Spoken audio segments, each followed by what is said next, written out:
The United States of America has spent most of its existence in conflict, mostly abroad, but also at home. America has been at war for nearly 222 years out of its 249-year existence. It has engaged with foreign powers such as Mexico, Spain, Iraq, Syria, just to name a few. But the deadliest of all its wars were neither the Vietnam War nor the two world wars in which America participated owing to its manifest destiny. The largest number of Americans to date were killed in a brutal civil war in which Americans were pitched against other Americans. It was a civil war born of economic and social conflict. It was a string of fratricidal bloodbaths that claimed more than 625,000 lives. Looks like the Americans are starting to strain on the leash to ensure that the second round of civil war must run its course in this century.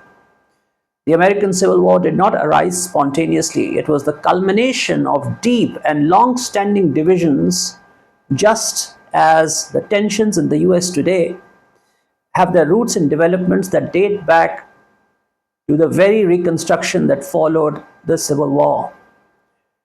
Religious extremism is a hallmark of America, even though it often masquerades as a secular state. But America has never really been secular. It was never secular. It was born of the puritanical and pilgrim movement that reached its peak in the UK, in England, not the UK, in England in 1620s. So religious extremism that came from England found fertile ground in the Massachusetts Bay Area near the eastern seaboard of the United States. And Puritans and pilgrims landed from England not just for economic reasons, but for freedom to practice their religion in all its extremist hues. Christian ideology was used to justify the enslavement of Africans who had landed in America just 1 year before the Puritans and Pilgrims came in 1620. So, and they used to cite the curse of Ham to rationalize the dehumanization of the blacks. Just as evangelical precepts are being used today to justify the extermination of the Gazan Muslims by the Jews. The contradiction between the idealistic declaration that all men are created equal and the brutal reality of slavery planted the seeds of American hypocrisy. Even the White House was built by slaves, as was most of the country of the United States that we know today. While half of the United States relied on enslaved labor to sustain its economic and social hierarchies, the other half, so America was divided into two parts, the free states in which slavery was outlawed or discouraged, and the South where slavery was the norm.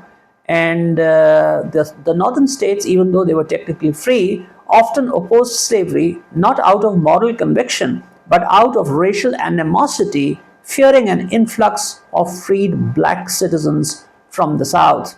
Into this ideological maelstrom came Abraham Lincoln. The presidents who went before Abraham Lincoln actually facilitated the creation of conditions that led to the Civil War. And upon his election, the southern states, which hated him because of his opposition to slavery, upon his election as president, Mississippi decided to go out of the Union because they hated Lincoln and they hated the idea of even watering down the slavery and its attendant evils. And then shortly afterward, South Carolina followed. Fearing the loss of their way of life, and these states declared independence. The resulting war was not just a territorial, but it was also an economic and social struggle. Pay some more attention to social media posts and news reports, and you realize that America is teetering on the same ideological brink again.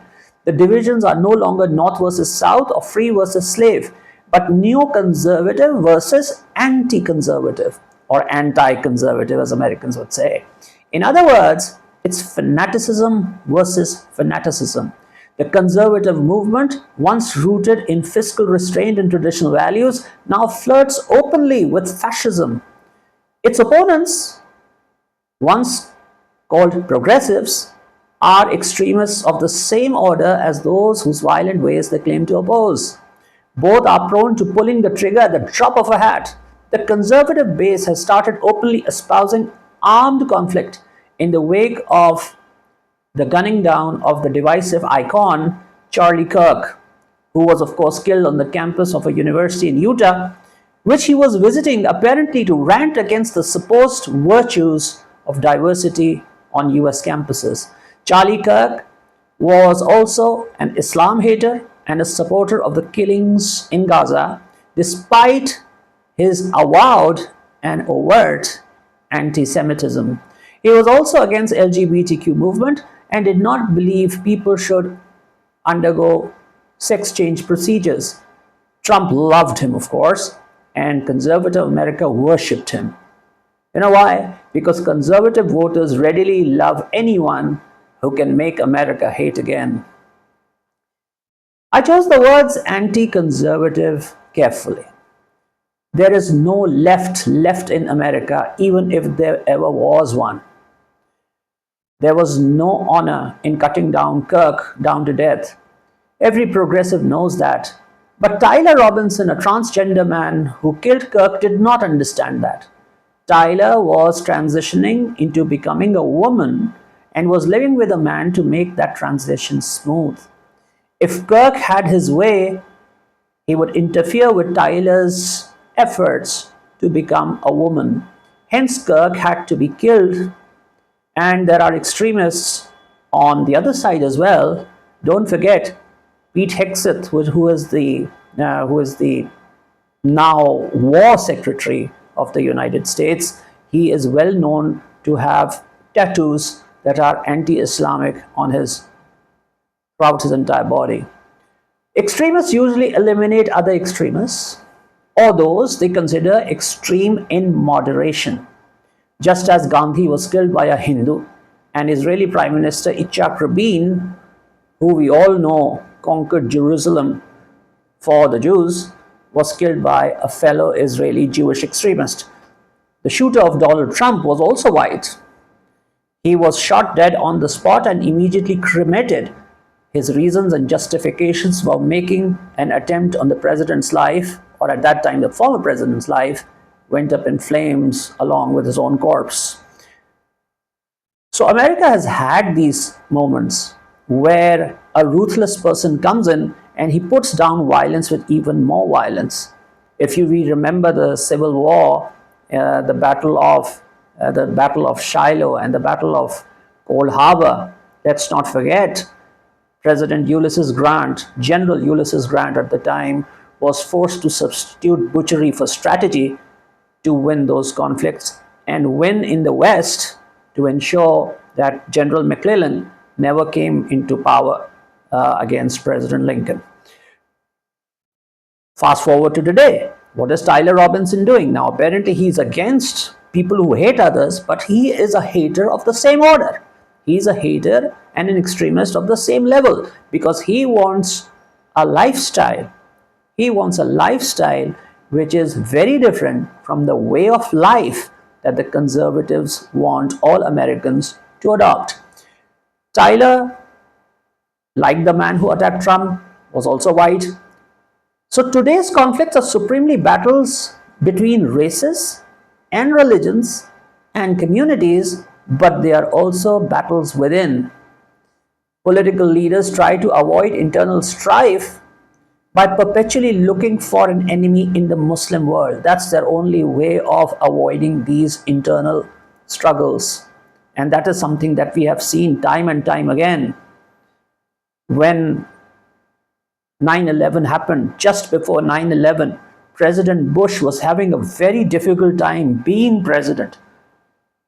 There was a certain senator, Senator Jeffords. He was from Vermont, and he was a Republican, a fellow Republican, and he was giving President Bush a very hard time. President Bush Jr., George George W. Bush. He was getting a very hard time from his own party and of course from the Democratic Party, and he was realizing that probably he was not up to the job, just like President Kennedy when he went into Bay of Pigs. But just when 9/11 happened, the people who did it gave the Americans an excuse and an opportunity to rally behind this largely a person who was largely considered immature. I mean, who can forget that interview where President Bush was asked what he thought about the man who had recently taken over in Pakistan? And that man was General Musharraf, of course. And Bush fumbled a bit and then replied, people of Pakistan deserve democracy. That's why a new leader has come in. Even though the new leader had actually subverted the constitution and had come into power by throwing all democratic institutions away. So these political leaders, they have just one thing that they can do. They can look for an enemy in the Muslim world, and they spend time perpetually looking for one. Taliban, Al-Qaeda, Saddam, and others are stock examples, and many others are stock examples of enemies who became readily available and in whose name the American nation was rallied, united, and they went against these leaders in the name of spreading freedom in the world. The aftermath of 9/11, for instance, provided George W. Bush a surge in political capital and the ability to unify in the name of an enemy abroad. The Americans may be in a fix. Previously, the Americans have always been divided. That's nothing new. All American elections have always been extremely divisive. But previously, the difference between now and, let's say, the election that brought George W. Bush into power, or the election that brought Kennedy into power, or the election that brought Reagan into power, or the election that saw the complete defeat of Walter Mondale, or the election that brought the first George Bush into power, where the representative of Massachusetts was comprehensively defeated.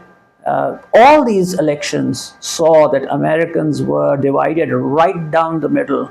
But the difference was that on those occasions, people were divided on issues. They were not divided against each other. They were divided on issues, not against each other.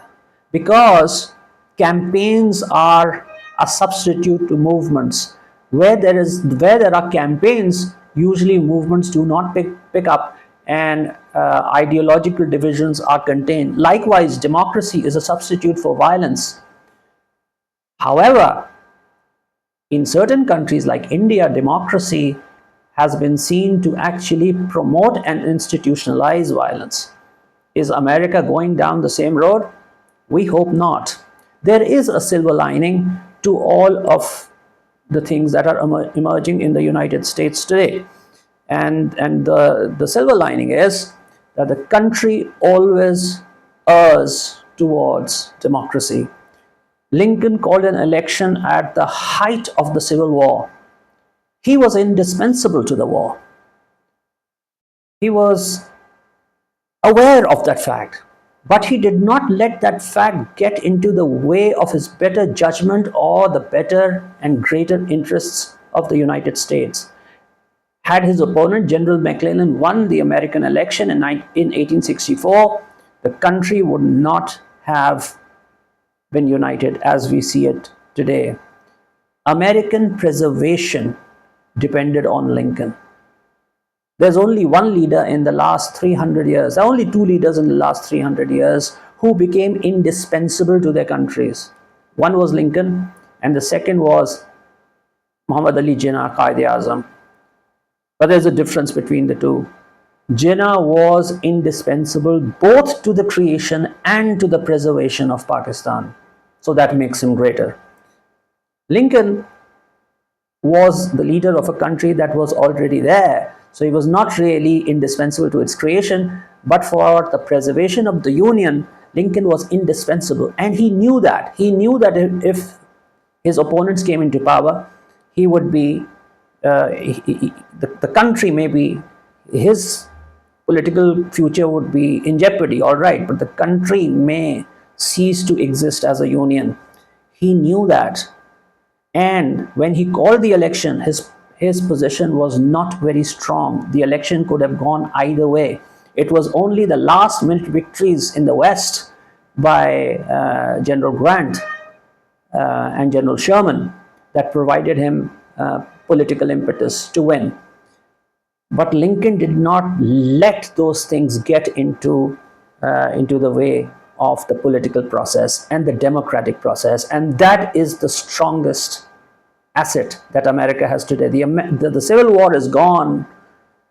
The Confederates are gone.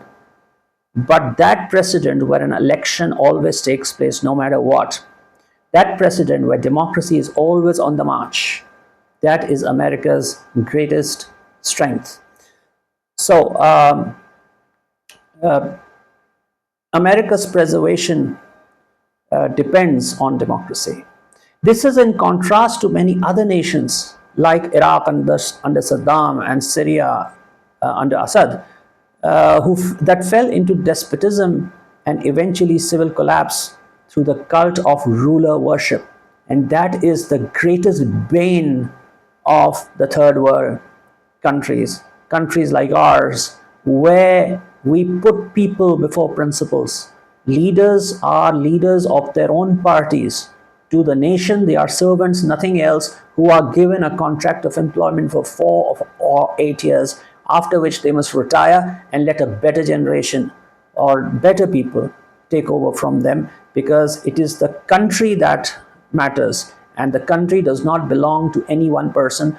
It belongs to those who are chosen by each subsequent generation to lead it. So the challenge, America is facing very many challenges, but right now there is a challenge for the Muslim world as well. The Muslim world must keep an eye on these unfolding events.